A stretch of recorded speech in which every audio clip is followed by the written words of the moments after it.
কারিগরি শিক্ষা বোর্ডের অধীনে দেশের বিভিন্ন পলিটেকনিক ইনস্টিটিউট এবং টেকনিক্যাল স্কুল ও কলেজের জুনিয়র ইনস্ট্রাক্টর বা ফিজিক্যাল এডুকেশন ইনস্ট্রাক্টর পদে ৩,৫০০ জনের নিয়োগ স্থগিত করেছেন হাইকোর্ট। একই সঙ্গে তাদের নিয়োগ প্রশ্নে রুল জারি করেছেন আদালত। ২৭ জানুয়ারি সোমবার বিচারপতি আকরাম হোসেন চৌধুরীর নেতৃত্বাধীন হাইকোর্ট বেঞ্চ এ আদেশ দেন। আদালতে রিটের পক্ষে শুনানি করেন ব্যারিস্টার কায়সার কামাল।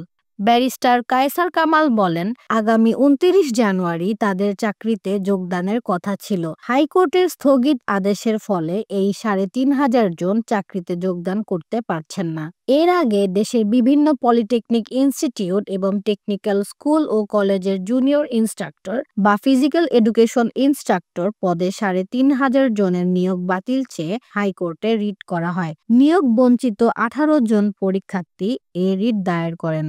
রিটে নিয়োগ পরীক্ষায় জালিয়াতি, আবেদনী চক্রের প্রশ্ন বিক্রির অভিযোগ আনা হয়।